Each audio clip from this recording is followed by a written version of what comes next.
Welcome back, my duelist friends. Casual Duelist here. Happy Friday. It's finally the end of the week, but we're not quite done. I promised you guys a week of hero decks, and today is no different. Today, I'm going to do things a little bit more out of order. So I got a request at the end of, I think it was just this last week, to show you how quick I'm willing to move on some of these, especially when it works with the themes and everything. The request was to build a deck around the elemental hero Mariner. So today that's what we're doing. We're building a deck that could maybe OTK with this guy, and we're going to show it to you. So first thing is, the extra deck is this one card. Okay, I'm not going to be playing any other gimmicks. If you guys want to grab some of the like the normal crowd of monsters, you guys can grab them. But today, really, we just need the one guy. It's the only guy we're trying to play. It's the only guy we're trying to do. Must be fusion summoned. The kick to this guy, what makes him so much fun, while you have any set cards in your spell and trap zone. So it doesn't have to be the back row. It can't be in the field spell. This card can attack your opponent directly.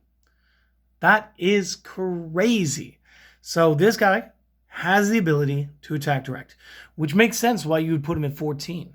You guys will note he is a 5-star fusion, so you guys are going to see the fusion weapon like we saw yesterday. But we got something else for you. So just keep in mind, this guy, he is the goal the whole time. And to get there, it doesn't matter. You can use one of either of the two following skills. If you want to telegraph and play Jaden, or you could play the fusion party. Either way, we're going to be using the effect that allows us to discard a card and fusion summon a card. Again, we're going to be using hand and field as materials. Both of these require one card discard. If you want it to be more hero themed, go ahead and use Jaden. If you want to keep them guessing for a second, use the fusion party. Depends on what type of mind game, if any, you are trying to play with your opponents. So, that said, all I've got for you guys today is a deck.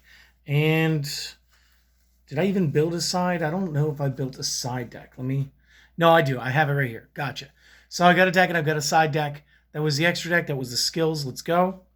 So first thing that we're going to need is 3 copies of the elemental hero Bubble Man. I don't know. Just didn't want to play Avion. You could totally play Avion instead. Does not matter. The effect here, again, does not matter. He's never going to be the only card in your hand.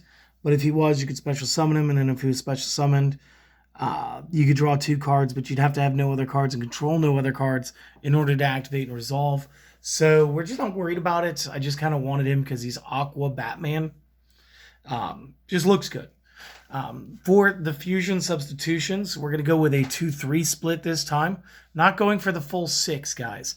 Because honestly, when you consider these plus our 2 copies of Reinforcement of the Army, what you're going to have is you're going to have 5 cards for fusion substitution. And then you have 5 cards that are going to be the other half of the fusion. So we're either going to fetch and grab Bubble Man, or we're simply just going to count the other cards as Avion. Again, if you guys are looking for the power base, you guys could totally just play Avion instead of Bubble Man. That's your choice, guys. You play how you guys think you want it. And if having the 1,000-point monster means more, just do that. Going into the rest of the spells, some of these are pretty self-explanatory. Again, Book of Moon. We may not be able to one-shot the opponent. We may have to 2-shot them. That in mind, you need to keep Mariner alive. Plus, it's going to be a good card for you to have set in the first main phase to guarantee Mariner's direct attack. Additionally, Cosmic Cyclone. Just because he can attack directly doesn't mean that there aren't things like Widespread Ruin. If we can clear those kind of threats off the board early, more chances our boy will be able to do what he's out to do. We need to get him stronger, though. So, of course, we are going to be using the fusion weapon, guys. It is a guaranteed 1,500-point increase by activating a single copy of this. If you were to activate 2 copies and set 1 card, he would be at 4,000, what is it, 44? Yeah, he'd be at 44. So, again, he could technically one-shot. I don't think that there's any hand that truly allows all of that all at once. But you will be able to set him up. You will be able to make him hard to kill, and then you'll be able to play from there. Additionally, in combination with the fusion weapon, something that's actually very cool is playing the mage power. So mage power is actually going to gain extra power just for having the set card, which is part of his whole prereq. And if we can have his prerequisite tied into additional power, 500 per spell trap that we control. This one will include, however, field spells if you're playing them. This could be upwards of a 5 to 2,000 point jump for him. Probably going to be a standard 1,000. Not as good as fusion weapon, but when with fusion weapon and the face down card, that means you got two 15s. And again, it's pretty much game. And again, we got to make sure the back row doesn't bite us. So 2 night beams. Now, I believe this counts up to a 21 card main. I believe. Because this top should be 10. 3-2 is 15. 3-2 is another to 20. This is 21. And instead of doing any jump cuts today, we are just simply going to drag the camera stand down a little bit. And I'm just going to lay down the side deck here. So this way, everything's only one photo for you guys today. So the side deck is to make this just a tiny bit more tactical and give it some longevity plays. So the first thing I like is I like to play a couple copies of Half Shut. Quick play. So again, generally we do set this and we wait for our opponent's turn for this. Target face of monster on the field. It cannot be destroyed by battle this turn. Its attack is halved until the end of the turn. It's a great way to keep Mariner from getting beat. And then again, as soon as your turn starts, set another spell trap and finish them off with that direct attack.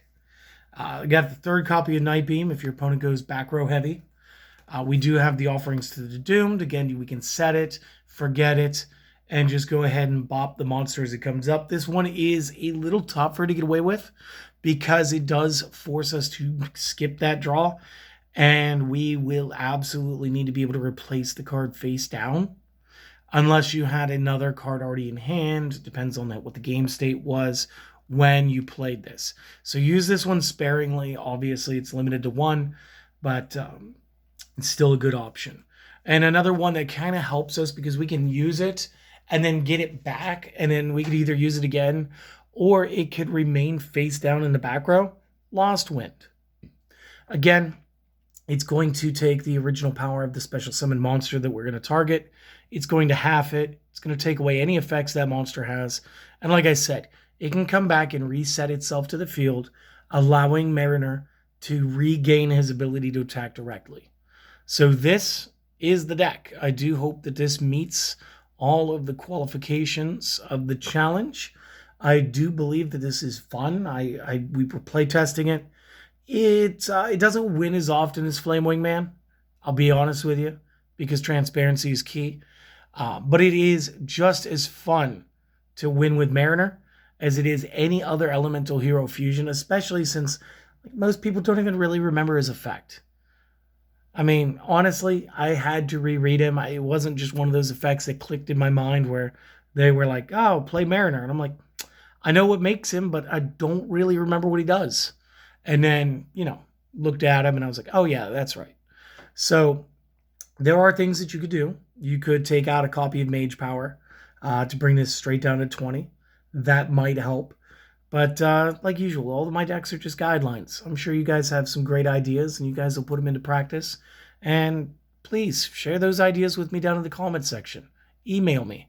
I'm always checking. I always try to respond as fast as possible. Some weeks I have more time to do so than others. And hey, if you did enjoy this, go ahead, like, comment, subscribe, help me out with the algorithm, help more duelists find the channel. And you guys have a wonderful, wonderful day. And hopefully this is a start to a wonderful weekend for you. I do hope to see you guys again on Sunday for a little Speed Duel Spotlight. I think we're going to spotlight another card that Konami has told us is going to be in the next set, the Midterm of Destruction. And we'll do that. And I'll get 3 more decks for you guys next week. And remember, in the comments, you could totally request anything that you want to see. If it seems fun, I'll probably do it. One request I was emailed midweek about was doing a control deck for the Destiny Heroes. because we kind of led the week with them. It was more of a casual build. They wanted something that they may be able to take more or less to a locals. I got you. We're gonna build that up. It'll probably be out on like Wednesday next week, and yeah, that's it. You guys have a great one. See you next time. Later.